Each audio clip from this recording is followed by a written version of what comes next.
سنبل ہچکچاتے ہوئے ناساز سے کہتی ہے کہ آپ انہیں جانتے ہیں، یہی فلم کے پروڈیوسر ہیں پریزاد، اور میں نے انہی کی فلم کے لیے نغمہ نگاری کے لیے آپ کو کہا تھا۔ ناساز حیرت سے پریزاد کو ٹٹول کر دیکھتا ہے۔ یہ کیا انقلاب ہے پیارے، سب فتح کر لیا کیا؟ میرے شاہ سوار، تو واقعی فاتح نکلا۔ پریزاد مسکرا کر اس کی طرف دیکھتا ہے اور کہتا ہے کہ نہیں، اب بھی ہار رہا ہوں، بس سونا چاندی جمع ہوتا جا رہا ہے، زیادہ راہ کے طور پر دل اتنا ہی ویران اور ناکارہ ہے اب تک۔ اس پر ناساز زور سے ہنستا ہے اور کہتا ہے کہ یہ نہ تھی ہماری قسمت کہ وصال یار ہوتا۔ بنے خان اور سنبل دونوں کو مصروف دیکھ کر گھر میں چائے وغیرہ کا انتظام کرنے چلے جاتے ہیں۔ ناساز کے گھر کی حالت دیکھتے ہوئے یہ اندازہ لگانا مشکل نہیں تھا کہ اس کے پاس شاید چائے کے پورے برتن بھی نہ ہوں۔ وہ پہلے سے بہت کمزور اور لاغر لگ رہا تھا۔ وہ غور سے پریزاد کی داستان سنتا رہا۔ اس کے آس پاس دواؤں کا ایک انبار سا لگا ہوا تھا۔ دوستو، اس ڈرامے کے اینڈ کی خاص بات یہ ہے کہ پریزاد اور ناساز کے درمیان زبردست ڈائیلاگز کا تبادلہ ہوگا، جو کہ آپ انہی کی زبانی سنیں گے تو آپ کو مزہ آئے گا۔ تو دوستو، اینی نے پریزاد کا سکیچر بنانا شروع کر دیا ہے۔ لبنہ کے لیے بننے والی فلم کا سیٹ بھی مکمل ہو چکا ہے۔ فلم کے گیت لکھنے کے لیے شاعر کی تلاش تھی۔ سنبل جس شاعر کا پتہ دیتی ہے وہ پریزاد کا کالج کا واحد دوست ناساز ہوتا ہے۔ ناساز کینسر کے مرض میں مبتلا ہے۔ پریزاد اس کے علاج کی تگودو شروع کر دیتا ہے، حتیٰ کہ اگلے روز جب وہ سکیچر بنوانے کے لیے اینی کے ہاں جاتا ہے تب بھی اس کا دماغ اور دل ناساز کی فکر میں لگا رہتا ہے۔ ادھر پریزاد کا سکیچر مکمل ہو جاتا ہے، جسے دیکھ کر پریزاد حیران رہ جاتا ہے۔ اینی پوچھتی ہے کہ سکیچر کیسا بنا ہے۔ پریزاد کہتا ہے، تم نے دنیا کا سب سے خوبصورت چہرہ تراشا ہے، مگر میں ایسا نہیں ہوں پیاری لڑکی، میں تو وہ ہوں جسے دیکھ کر آئینے بھی آنکھیں پھیر لیتے ہیں۔ سرسراتی ہوائیں گھبرا کر تھم جاتی ہیں، سورج مدھم پڑ جاتا ہے اور چاند کی چاندنی تپتی کرنیں برسانے لگتی ہیں۔ وہ تڑپ کر پریزاد کے قریب آتی ہے۔ ایسا کیوں کہتے ہیں آپ؟ میری انگلیوں کی پوریں کبھی جھوٹ نہیں بولتی، یہ میرے من کی تصویریں مٹی کے قالب میں ڈھالتی ہیں۔ سچ بتائیں کہ اس چہرے کے خد و خال آپ کے چہرے جیسے ہیں یا نہیں؟ پریزاد کی آواز بھر آتی ہے۔ ہاں، خد و خال، نقوش، آنکھیں سب میرے چہرے سے مشابہ ہیں، مگر جو نور، جو وجاہت تمہاری پاکیزہ انگلیوں کی کاریگری نے اس مجسمے میں منتقل کر دیا ہے، میرے پاس ایسی کوئی روشنی نہیں ہے۔ اینی پریزاد کو غمگین محسوس کرتی ہے اور اس کے غمگین ہونے کا سبب پوچھتی ہے، جس پر وہ اسے اپنے دوست ناساز کی بیماری کے متعلق بتاتا ہے۔ اینی بھی ناساز سے ملنے کی خواہش ظاہر کرتی ہے، جس پر وہ شام ڈھلے اسے اپنے ساتھ لے کر ناساز کی کٹیا پر پہنچ جاتا ہے۔ پریزاد کو اینی کے ساتھ دیکھ کر ناساز کے ہونٹوں سے یہ مصرع پھسل جاتا ہے، سنا ہے لوگ اسے آنکھ بھر کے دیکھتے ہیں۔ پریزاد اینی کا تعارف کروانے لگ جاتا ہے۔ ناساز شرارت کرتے ہوئے کہتا ہے، سو اس کے شہر میں کچھ دن ٹھہر کے دیکھتے ہیں۔ عزیز دوستو، ناساز کے پاس پریزاد اور اینی کافی دیر رکتے ہیں۔ اینی کی ملاقات سنبل سے بھی ہوتی ہے۔ بہرحال اگلے دن جب پریزاد دفتر پہنچتا ہے تو کمالی اس کے انتظار میں بیٹھا ہوتا ہے اور چھوٹتے ہی شکوہ کرتا ہے، یہ کیا سر جی، آپ نے اتنی بڑی فلم شروع کر دی اور مجھے خبر بھی نہیں ہونے دی۔ پریزاد کہتا ہے، تو یہ خبر چھپ گئی اخبار میں؟ یہ اخبار والے جانے اتنی جلدی کیسے اڑتی چڑیا کے پر گن لیتے ہیں، ابھی تو صرف منصوبہ ہی بنایا تھا۔ بہرحال یہاں دونوں کے درمیان بہت زبردست گفتگو ہوتی ہے اور ڈائیلاگز سننے کے قابل ہیں۔ اگر آپ میرے پرومو میں تمام ڈائیلاگز سننا چاہتے ہیں تو مجھے کم از کم 10 ویورز کومنٹ کر کے ضرور بتائیے گا۔ آپ لوگوں کی خواہش پر مجھے یہ زحمت بھی گوارا ہے۔ عزیز دوستو، ویڈیو کا سنسنی خیز اختتام ابھی باقی ہے، لیکن اس سے پہلے ویڈیو کو لائک، چینل کو سبسکرائب اور ویڈیو کو شیئر کرنے کی درخواست ہے۔ دوستو، بات کو مختصر کرتے ہیں، اس قسط کا مرکزی کردار ناساز ہی رہے گا۔ اس کی طبیعت بہت زیادہ بگڑ جائے گی، انہیں ہسپتال لے جایا جائے گا اور ہاسپٹل کے اندر بہت ہی ایموشنل سینز ہوں گے، اور ناساز کچھ اشعار بھی سنائے گا جو کہ کچھ اس طرح سے ہیں: رستہ روک رہی ہے، تھوڑی جان ہے باقی، جانے ٹوٹے دل میں کیا ارمان ہے باقی، جانے بھی دے اے دل سب کو میرا سلام،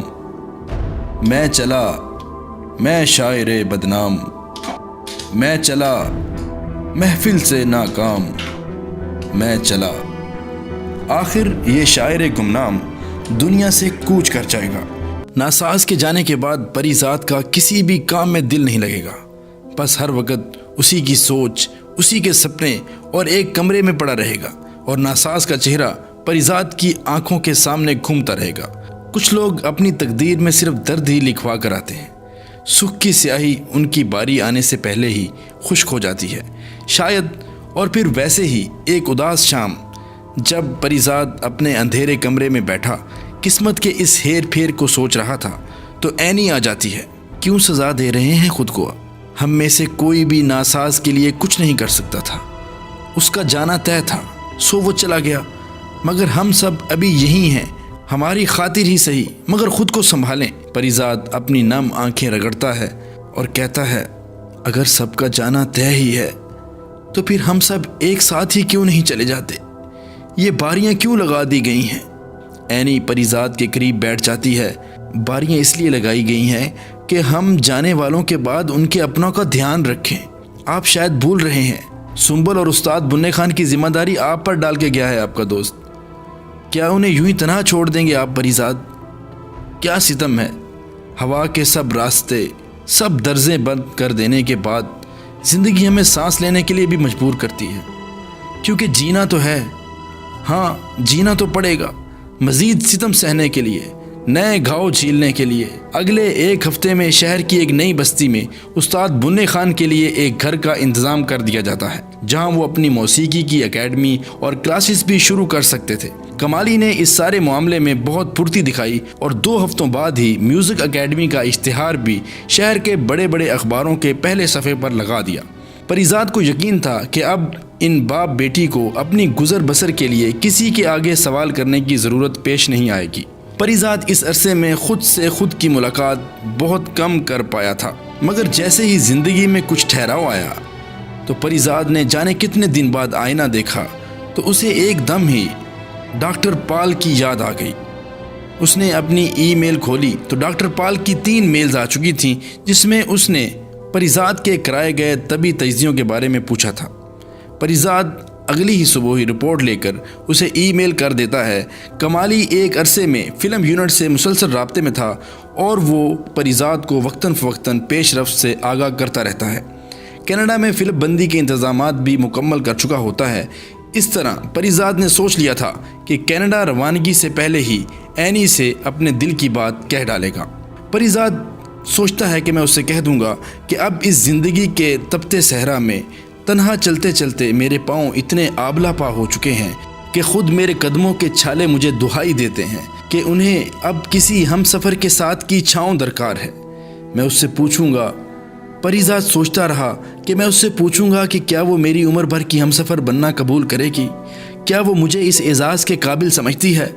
کیا وہ میری تمام زندگی کی محرومیاں ختم کر کے مجھے اپنا بنا سکتی ہے؟ پریزاد راستے میں گاڑی رکوا کر پھول والے سے اینی کے لیے ایک گلدستہ بنوانے کا سوچتا ہے، لیکن بہت دیر تک وہاں کھڑا پھولوں کا انتخاب کرتا رہتا ہے۔ دنیا کے سارے پھول پنکھڑیوں سے جڑ کر بنتے ہیں، مگر جب خود کسی پنکھڑی جیسی کو گلاب پیش کرنا ہو تو کوئی چناؤ کیسے کرے؟ ہر پھول اس کے سامنے ہیچ لگتا ہے، ہر رنگ اس کے آگے پھیکا پڑ جاتا ہے۔ مجبوراً پریزاد کو کچھ پھیکے رنگوں والے کم صورت گلابوں پر ہی اکتفا کرنا پڑا۔ مد مقابل جب گلاب تر ہو تو پھولوں کو بھی ہار ماننا ہی پڑتی ہے۔ پریزاد بہت دیر اس کے گھر کے دروازے پر کھڑے رہ کر اپنی الجھتی سانسیں درست کرتا رہا۔ ایسا لگ رہا تھا جیسے حسن کی عدالت میں یہ اس کی پہلی پیشی ہو۔ دوسری گھنٹی کے جواب میں اندر سے قدموں کی آہٹ ابھری اور پریزاد سنبھل کر کھڑا ہو گیا۔ گلدستے پر پریزاد کی گرفت سخت ہو گئی اور پھر دروازہ کھلا تو پریزاد کا ہاتھ ہوا میں ہی بلند رہ گیا۔ اندر سے نکلنے والا نوجوان پریزاد کے لیے بالکل ہی اجنبی تھا۔ جی فرمائیے، کس سے ملنا ہے آپ کو؟ پریزاد اسے دیکھتا رہ گیا۔ لمبا قد، کھلتی رنگت، بکھرے بکھرے سے بال، گہری سیاہ آنکھوں میں عجیب سی کشش آمیز چمک، وہ مردانہ وجاہت کا پیکر تھا۔ خوب روح، با اعتماد اور مغرور سا وہ لڑکا پریزاد کو حیرت سے دیکھ رہا تھا۔ پریزاد گلدستے والا ہاتھ میکانیکی طور پر خود بخود پیچھے چھپا کر گڑبڑا کر اس سے پوچھتا ہے، تم کون ہو؟ وہ لڑکا ہنس پڑا، لو وہ بھی ہم سے پوچھتے ہیں کہ میر کون ہے؟ جناب ہم اپنا تعارف خود آپ ہیں، ڈاکٹر عدنان کہتے ہیں مجھے، یہ میری خالہ کا گھر ہے اور میں آج ہی یہاں نازل ہوا ہوں، اب آپ بتائیں کہ آپ کون ہیں؟ پریزاد اپنے ڈولتے دل کو سنبھال کر کہتا ہے کہ میں اینی کا دوست ہوں، پریزاد نام ہے میرا۔ عدنان نے غور سے پریزاد کو دیکھا اور پہلے لفظ کو کافی لمبا کرتا ہوا بولا، اچھا تو آپ ہیں Parizaad, great great great great. سر کھا لیا ہے اس پاگل لڑکی نے صبح سے میرا آپ کا ذکر کر کر کے۔ سچ بتاؤں تو میں آپ سے جیلس ہو رہا تھا۔ پریزاد نے گھبرا کر اس کی طرف دیکھا، وہ زور سے ہنس پڑا۔ برا مت مانیے گا، مذاق کی عادت ہے میری۔ اندر آئے نا، باہر کیوں کھڑے ہیں؟ خالہ اور اینی اندر ہی ہیں۔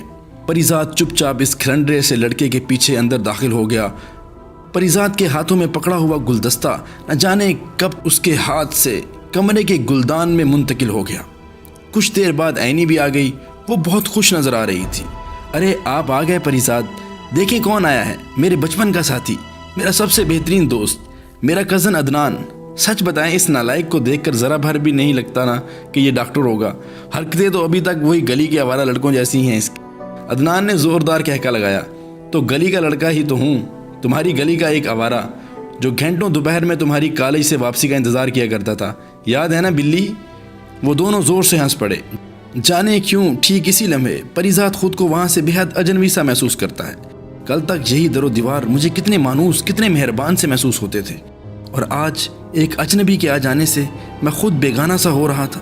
اینی نے پریزاد کو بتایا کہ عدنان نے طب کی تعلیم کے بعد آنکھوں کی فیلڈ میں اسپیشلائزیشن کیا ہے اور اب اس کی پوسٹنگ اسی شہر میں ہو چکی ہے۔ عدنان کی باتوں سے ایسے محسوس ہو رہا تھا کہ وہ خود بھی پوری تندہی سے اینی کی آنکھوں کے علاج کی کوئی صورت نکالنے میں جتا ہوا ہے۔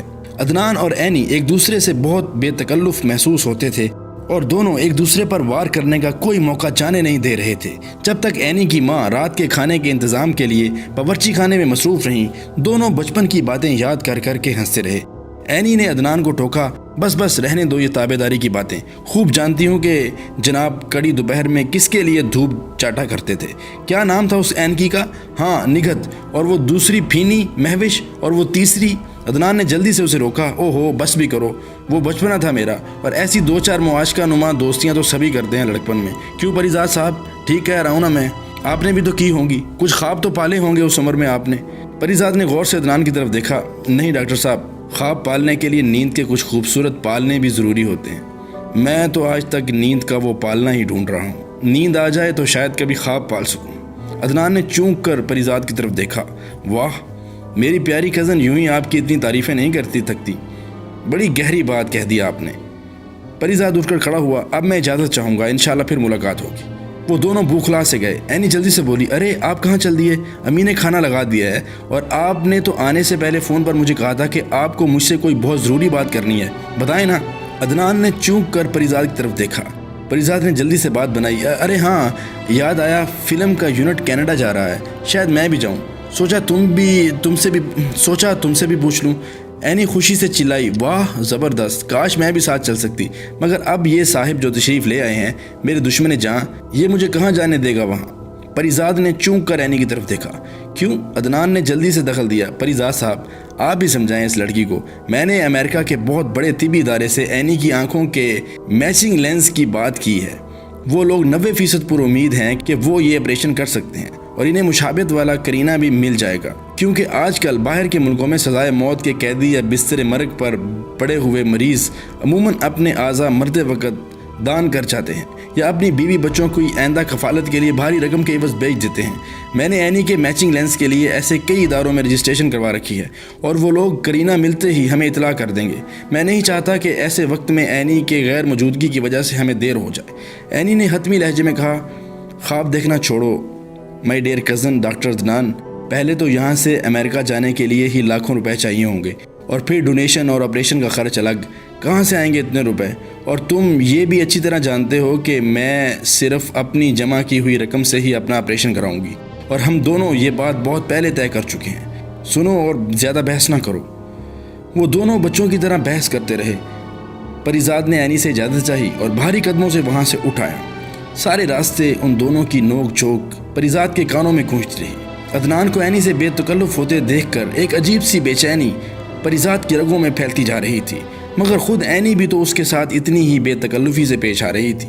جنہیں ہم چاہتے ہیں وہ کسی اور سے بے تکلف ہو کر بات کریں تو ہمارے خون کی گردش کیوں تھمنے لگتی ہے؟ کانٹوں جیسی چبھن اور کسک ہمارے وجود کو کیوں چھلنی کرنے لگتی ہے؟ کیا اسی کو رقابت کہتے ہیں؟